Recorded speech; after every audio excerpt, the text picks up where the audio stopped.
अस्सलाम वालेकुम। आज हमारा टॉपिक है what is meant by commercial bank, explain the different function of commercial bank. यानी तजारती बैंक से क्या मुराद है और तजारती बैंकों के फ़राइज़ बयान करें। तो सबसे पहले हम इसका इंट्रोडक्शन लिखेंगे। जैसे कि सेंट्रल बैंक है तो इसमें जो कमर्शियल बैंक को इसलिए बनाया जाता है, इसलिए उसे इस्टेब्लिश किया गया कि वो जितने भी प्रॉफिट्स वगैरह को अर्न कर सके।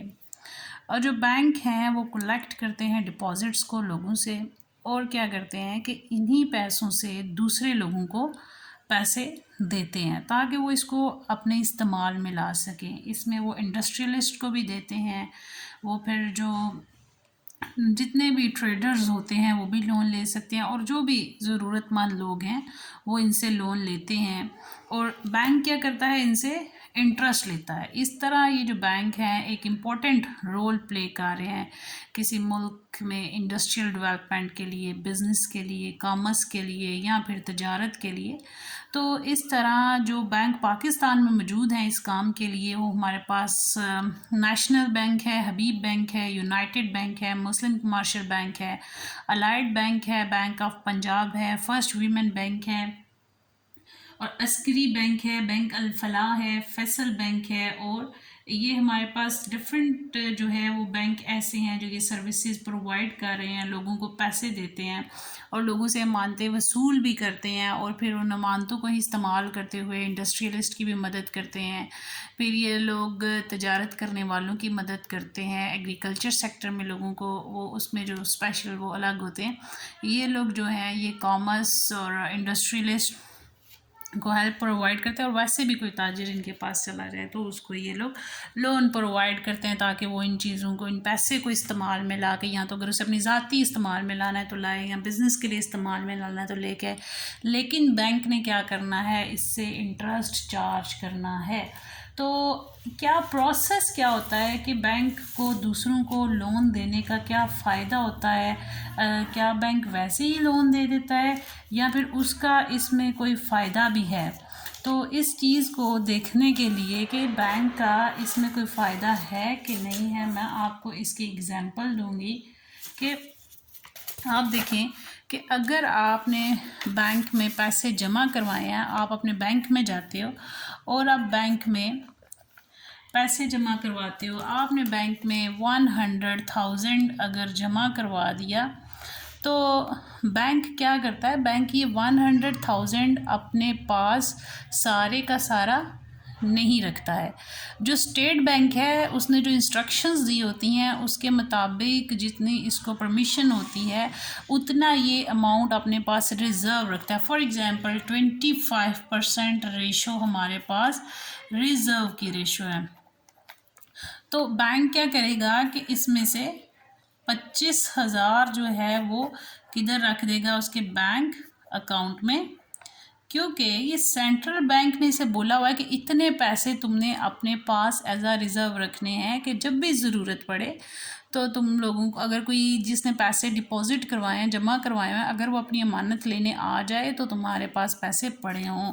और लेकिन जो रिमेनिंग इसके होंगे 75,000, इसको बैंक क्या करता है, गर्दिश में ले आता है। ये किन किन लोगों को देगा, ये इंडस्ट्रियलिस्ट को देता है, ठीक है, ये ट्रेडर्स को देता है, ये क्या करता है और किसको देता है, इंडस्ट्रियलिस्ट को, ट्रेडर को, जितने भी कॉमर्स से रिलेटेड होते हैं या फिर जो नीडी पीपल अपनी पर्सनल यूज़ के लिए पैसे लेने आते हैं और उसके बदले में कोई चीज़ उनको रखवानी पड़ती है। हर बैंक के कोई असूल होते हैं, वो विदाउट सिक्योरिटी या फिर उसके अगर कोई बंदा उसकी ज़मानत दे उसके बगैर उसको नोट इशू नहीं करता है। तो इन्होंने जो इनको देना है अमाउंट एज अ लोन देनी है, हो सकता है इस जो पर्सन ए है जिसने पैसे डिपॉजिट करवाए हैं, जो डिपॉजिटर है, इसको बैंक जो है इसके 1 लाख के ऊपर 5% इंटरेस्ट पे करेगा। लेकिन जो ये लोग हैं बैंक इन्हें कहेगा कि आपने जो लोन लिया है उसके ऊपर आपको 8% चार्ज करूँगा। जितना भी लोन लिया उसके ऊपर आपको 8%। अब देखिए बैंक ने इसको कितना देना है, 5%, और लेना कितना है, 8%। इट्स मीन कि जो 3% होगा ये बैंक का प्रॉफिट है। इस तरह बैंक जो है वो लोगों को पैसे दे के प्रॉफिट गेन करते हैं। होप सो आपको ये कॉन्सेप्ट क्लियर हो गया होगा कि बैंक प्रॉफिट कैसे गेन करते हैं। बैंक जो है वो डिफरेंट इंडस्ट्रीज में खुद भी इन्वेस्टर बन जाते हैं, उधर से प्रॉफिट कमाते हैं और उसमें जो परसेंटेज इनको देनी होती है इनको देते हैं, रिमेनिंग वो अपने पास रखते हैं, वो उनका पैसा बन जाता है, लेकिन ओरिजिनल अमाउंट इसकी इन्वेस्ट करके वो उसे डबल कमा लेते हैं। और इसकी भी 2 टाइप्स होती हैं, एक शेड्यूल्ड बैंक होते हैं जिसे फरिश्ती भी कहा जाता है, और एक गैर फरिश्ती होते हैं। तो ऐसे बैंक जिन्हें कारोबार शुरू करने से पहले मरकज़ी बैंक से बाकायदा इजाज़त लेनी पड़ती है, उसे हम लोग शेड्यूल्ड बैंक बोलते हैं। और जिनको इजाज़त नहीं लेनी पड़ती है, जितना सरमाए से चाहें कारोबार शुरू कर सकते हैं, वरना तो इस बात के पाबंद होते हैं कि अपनी मानतों का कुछ हिस्सा बतौर महफूज सरमाया बैंक के मरकज़ी बैंक के पास जमा करवाएं। तो मरकज़ी बैंक पे ये जो होता है फ़र्ज़ आयद होता है और इसकी मदद और रहनुमाई करे। पाकिस्तान में कोऑपरेटिव बैंक इस किस्म के बैंक हैं, इसलिए इन पे कोई फ़र्ज़ नहीं है कि ये जो है ये उसमें मस्ट अपने कारोबार के बारे में जो लिमिट उसने बताई है उससे स्टार्ट करें। तो ये जितने सरमाए से चाहें स्टार्ट कर सकते हैं, उसे हम लोग नॉन शेड्यूल यानी गैर फरिश्ती बैंक बोलते हैं। तो हम लोग कमर्शियल बैंक की डेफिनेशन देख, एक ऐसा मालियाती अदारा है जो डिपॉजिट्स को एक्सेप्ट करता है पब्लिक से और इसको एज आ लोन देता है। इसका मकसद क्या होता है, या तो वो इन्वेस्टमेंट पर्पज़ के लिए हो या फिर वो उसे अपने ज़ाती इस्तेमाल के लिए उसको लें और वो प्रॉफिट गेन कर लें। तो अब इसमें हमने देखना है कि कमर्शियल बैंक के फंक्शन क्या हैं। तो कमर्शियल बैंक फंक्शन है एक्सेप्टिंग डिपॉजिट, मानते जमा करना। जैसे आप स्टूडेंट्स ने बोला था मैम उर्दू साथ मस्ट लिखा करें ताकि हमें पता हो, तो वैसे तो वो बोलने में भी उर्दू ही है, लेकिन फिर भी आप लोगों की सेटिस्फेक्शन के लिए मैंने साथ भी उसे मेंशन कर दिया। एक्सेप्टिंग डिपॉजिट, अमानतें जमा करना। अमानतें क्या होती हैं, जो पैसे हमारे पास जो हम बैंक के पास ले के जाते हैं वो हम अपनी अमानतें बैंकों के पास जमा करवाते हैं, और ये जो पैसे हैं ये ज़रूरत पड़ने पर हम वापस भी ले सकते हैं।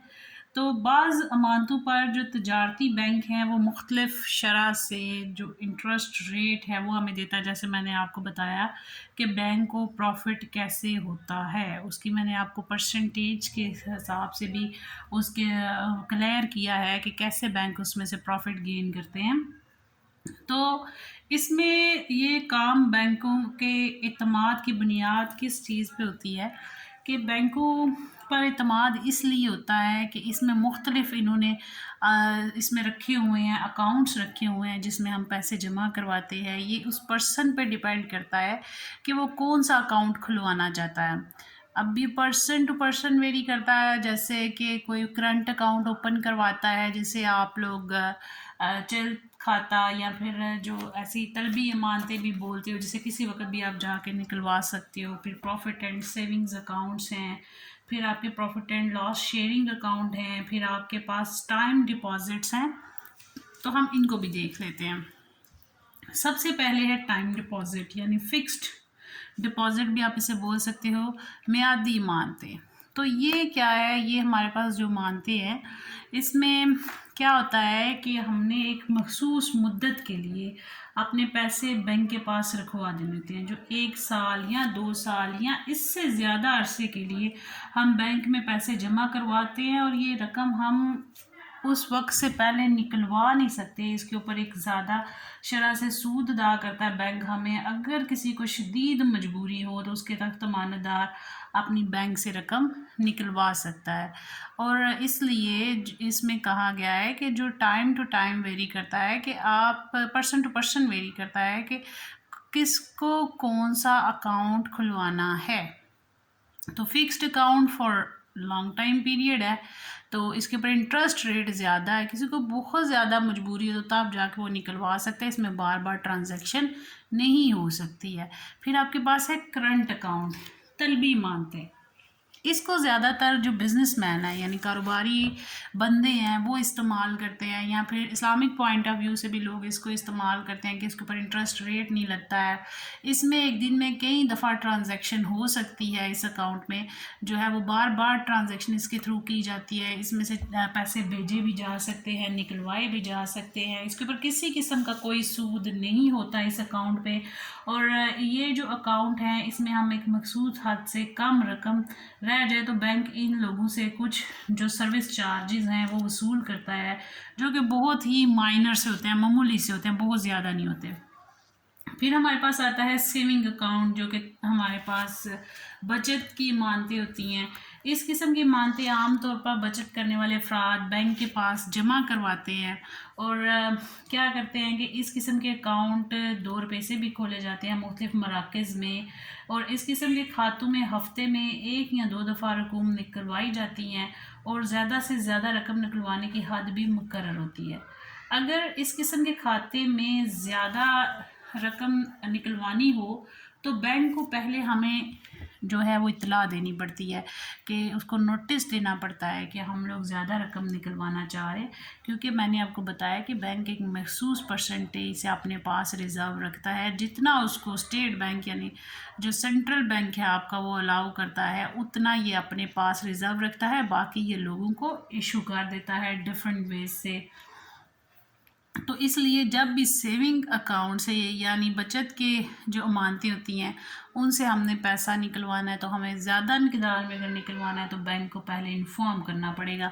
फिर profit and loss sharing account है, ये हमारे पास ज़ियाउल हक के दौर में आए थे, और इन्होंने बैंकों में सूद के अंसर को ख़त्म करने के लिए बैंकों को शरह में नुकसान और फ़ायदे का शराकत दार बनाने वाला एक खाता बना लिया था। और इस तरह के जो मुख्तलिफ अकाउंट पर सूद की बजाय नफ़े का लफ्ज़ यूज़ किया। लेकिन फिर भी इस्लामिक पॉइंट ऑफ व्यू से अगर देखें तो लोग इसको यूज़ नहीं करते ज़्यादातर, क्योंकि बैंक ने तो इसे मॉडर्न नाम दे दिया है ज़ियाउल हक के दौर में कि ये आपके पास नुकसान और फ़ायदा दोनों में शराकत दारी वाला खाता है। लेकिन फिर भी लोग इसे अवॉइड करते हैं और इस अकाउंट की तरफ नहीं जाते, इसको ओपन नहीं करवाते। कि मतलब सैलरीड पर्सन का अक्सर ये अकाउंट होता है, लेकिन इसमें भी लोग अवॉइड करते हैं कि हमारा करंट अकाउंट ही हो, क्योंकि इसमें भी जो इंटरेस्ट रेट लगता है, चाहे नुकसान हो तो हमारी डिडक्शन भी होती है, लेकिन प्रॉफिट जो है वो भी तो लगता है। तो उसे हम लोगों ने प्रॉफिट का नाम दिया, लेकिन है वो सूद ही, उसी का बदला हुआ नाम है, जो इस्लामिक पॉइंट ऑफ व्यू से बिल्कुल ठीक नहीं हो सकता। इस पर मुनाफे की शरह मुकर्रर नहीं है, बल्कि हर 6 माह बाद बैंक अपने कारोबार की बिना पर मुनाफे की शरह का ऐलान करता है। फिर आपके पास सेकंड पॉइंट आता है एडवांसिंग लोन, कर्ज़े देना। ठीक है, तो बैंक जो है वो लोगों को कर्ज़े देता है, जो भी ज़रूरतमंद होते हैं, इंडस्ट्रियलिस्ट हैं, ट्रेडर्स हैं, कॉमर्स से बिलोंग करते हैं, जिसको भी पैसे की ज़रूरत है वो बैंक के पास जाके कर्ज़ा लेता है, और जो भी उनकी रिक्वायरमेंट्स होती हैं उसको पूरा करते हुए उनसे लोन के लिए अप्लाई करता है। तो इसके लिए बैंक डिफरेंट तरीक़ों से लोन देता है। वो कौन कौन से हो सकते हैं? एक तो वो करता है जी ओपनिंग लोन अकाउंट, यानी कि वो कर्ज़दार के लिए खाता खोल देता है, और उस बैंक से उसकी अकाउंट में उतनी अमाउंट ट्रांसफ़र हो जाती है जितनी उसको चाहिए होती है, और उसमें जो गाहकों से कर्ज़ की रकम से ज़ायद मालियत की जायदाद या फिर कीमती असास से बतौर ज़मानत लिए जाते हैं, क्योंकि कोई भी बैंक जो है बग़ैर गारंटी के किसी को लोन नहीं दे सकता। उसके बदले में बैंक कोई ना कोई चीज़ उनसे एज आ सिक्योरिटी लेता है, कि अगर कल को ये मुकर जाएँ, वो पैसे ना दें, तो बैंक जो है उसकी चीज़ को बेच के तो उसके बदले में अपने पैसे रिकवर कर सकता है। तो कहते हैं जब ये लोन अकाउंट ओपन करते हैं तो इसके बदले में बैंक उनके वो कीमती असासाजात जो उनकी रकम से ज़्यादा, बैंक से लोन लेने वाली रकम से ज़्यादा अमाउंट में होते हैं, उनके कोई कागजात वगैरह अपने पास ज़मानत के तौर पे रखता है, और फिर एक नया खाता खोलता है और कर्ज़ की रकम इस खाते में मुंतकिल करके चेक जो है वो गाहक के हवाले कर देता है। जब चाहे वो अपनी चेक बुक को यूज़ करके तो उसमें से पैसे निकलवा सकता है। इस तरह कर्ज़ दी जाने वाली रकम ना सिर्फ बैंक के पास रहती है, बल्कि हर नई अमानत जो है वो, जब देखें कि अब उसका नया अकाउंट खुल गया तो वो भी बैंक के पास अमानत है, बैंक उसमें से भी अमाउंट इशू कर देगा, उसमें से भी लोगों को जो है वो इशू करके एक परसेंटेज जो उसे सेंट्रल बैंक ने बताई है उतनी अपने पास रखेगा, बाकी सारी की सारी अमाउंट वो लोगों में इशू कर देगा, किसी को लोन चाहिए उसको दे देगा। इस तरह बैंक जो है वो ज़र की तहलीक करता जाएगा और पैसे कमाएगा और इसके ऊपर इंटरेस्ट लेता रहेगा। फिर हमारे पास इसी में आता है फैसिलिटी ऑफ ओवरड्राफ्ट। ये ओवरड्राफ्ट की फैसिलिटी क्या होती है? जो बैंकों का लेन देन का मामला बैंक के साथ अच्छा और मुस्तकिल नोयत का होता है। अगर कारोबारी शख्स को बैंक में मौजूद अपनी रकम से ज़ायद रकम दरकार हो तो बैंक उसे खाते में मौजूद रकम से ज़ायद मालियत की रकम के लिए जो है वो ड्राफ्ट बना के देता है, जिसे हम लोग बैंक ड्राफ्ट का नाम देते हैं। और इस तरह जो आपकी अमाउंट है, फॉर एग्ज़ाम्पल आपके अकाउंट में 1 लाख रुपया है और आपको 1,20,000 चाहिए, तो बैंक आपको 20,000 1,20,000 का ड्राफ्ट बना देगा। लेकिन जो 20,000 ऊपर वाली अमाउंट है उसके ऊपर बैंक आपको इंटरेस्ट चार्ज करेगा, आपसे उसके ऊपर सूद लेगा। और जो कारोबारी हजरात हैं वो ओवर ड्राफ्ट के ज़रिए जो है ज़ायद कर्ज़े जारी करवाते हैं सॉरी। इस सहूलत की बदौलत बैंकों के मुनाफाजात भी बढ़ जाते हैं और दूसरा जो है वो कारोबार को भी वसअत मिलती है, वो भी इंक्रीज़ होता है, उसमें जो है वो फैलते हैं कारोबार। फिर आपके पास आता है discounting the bill of exchange, हुंडियों को बट्टा लगाना। तो जो आप लोग बिल ऑफ एक्सचेंज जो है हमारे पास उसको जो है वो डिस्काउंट करवाया जाता है। तो बिल ऑफ एक्सचेंज बेसिकली क्या है कि ये एक ऐसा नोट है जिसके ऊपर लिखा होता है कि इस बंदे ने मतलब कि इतने पैसे मैंने इस बंदे के देने हैं, उस बंदे का नाम लिखा होता है। फिर इसका मैक्सिमम टाइम पीरियड 90 डेज़ होता है, तो 90 डेज़ के अंदर अंदर दे देता है। तो फिर जो है वो अगर उस बंदे ने बैंक से उसको डिस्काउंट करवाना हो, जिसने पैसे फॉर एग्ज़ाम्पल के एक पर्सन ए है और एक बी है, तो ए से बी ने पैसे लेने हैं, वो क्या करता है कि एक बिल बना के तो ए को दे देता है।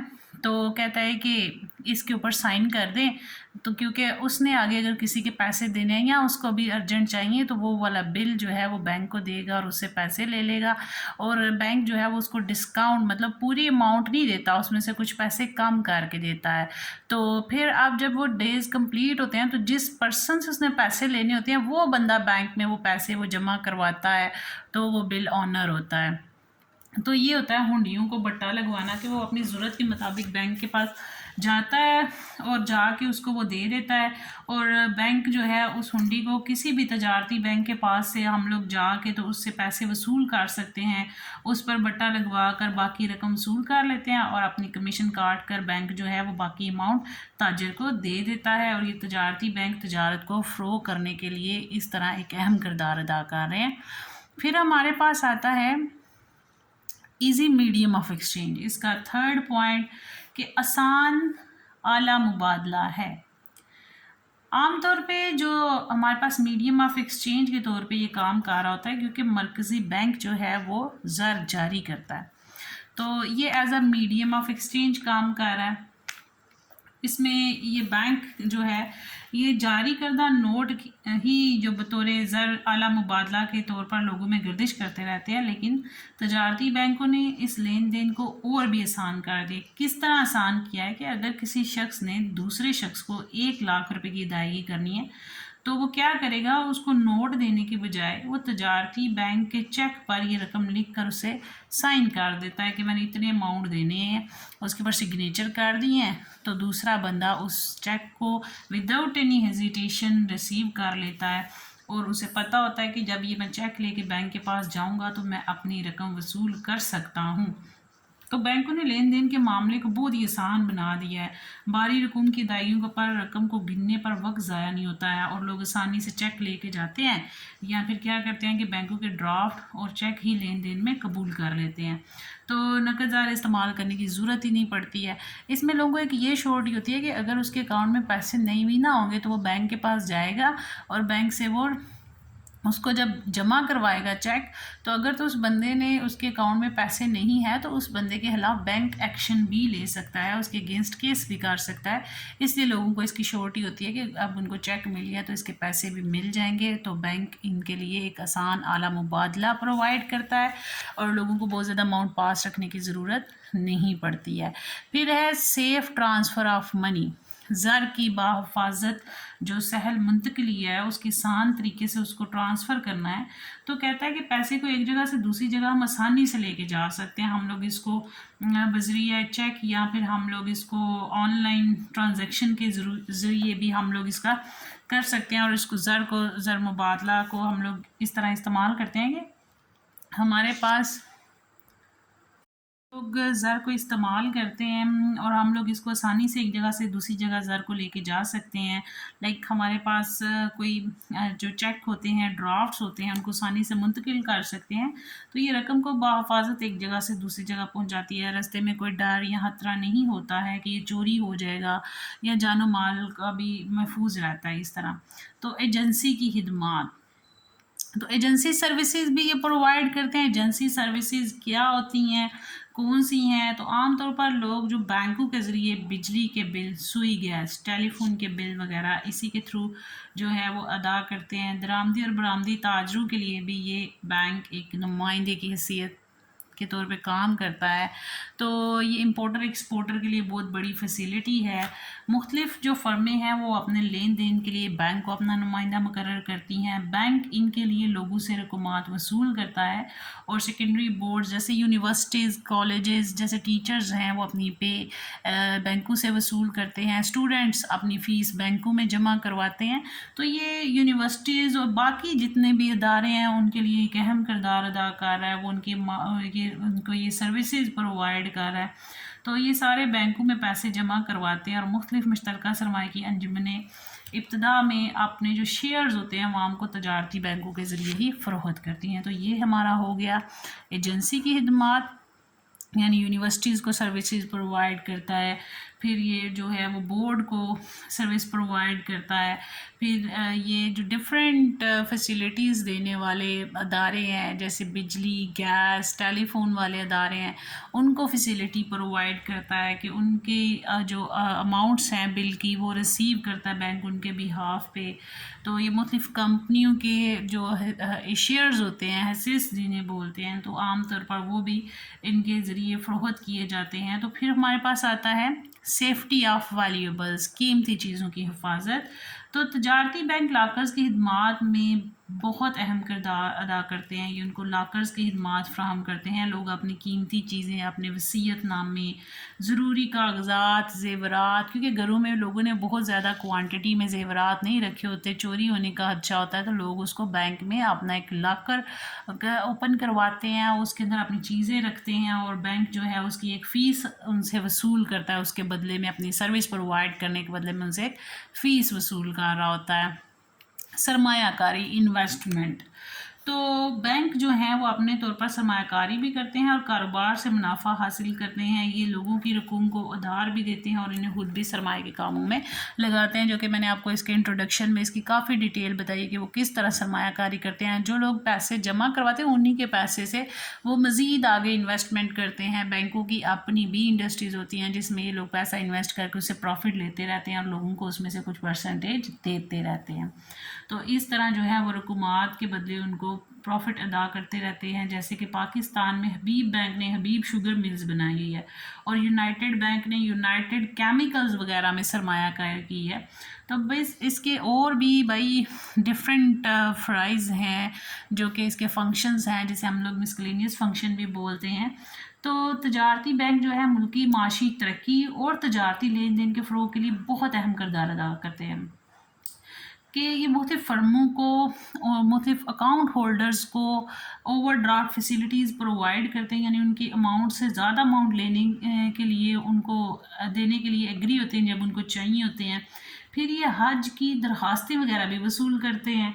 फिर ये गैर मुल्की करेंसी के लिए भी लेन देन में दरामद, जो इम्पोर्टर और एक्सपोर्टर होते हैं उनके लिए हेल्पफुल होते हैं। फिर ये लोग ज़रूरी शोबे के लिए डिफरेंट स्कीम्स देते हैं, जैसे ग्रीन ट्रैक्टर स्कीम है। काश्तकार को दीगर पैदावारी आलात, बीज, खादें, अद्वियात वगैरह फ्राहम करते हैं ताकि मुल्क में एग्रीकल्चर सेक्टर स्ट्रॉन्ग हो। जो हमारे पास काश्तकार हैं उनको जो है ज़्यादा इंकरेज करने के लिए ये लोग आसान एक साथ में कर्ज़े देते हैं। तो ये जो जितने भी बैंक हैं इनको जदीद ज़माने में बहुत इम्पोर्टेंस हासिल हो गई है। तो बैंकों ने ज़र की गर्दिश को काफ़ी तेज़ कर दिया है, सन्नत की तरक्की में भी बैंकों ने बहुत अहम किरदार अदा किया है। तो ये हमारे इसके कुछ फंक्शंस थे। होप सो आपको ये सारी चीज़ें बहुत अच्छे से क्लियर हो गई होंगी। फिर भी किसी चीज़ में आपको कोई प्रॉब्लम हो तो आप लोग पूछ सकते हैं। Thank you. अल्लाह हाफ़िज़।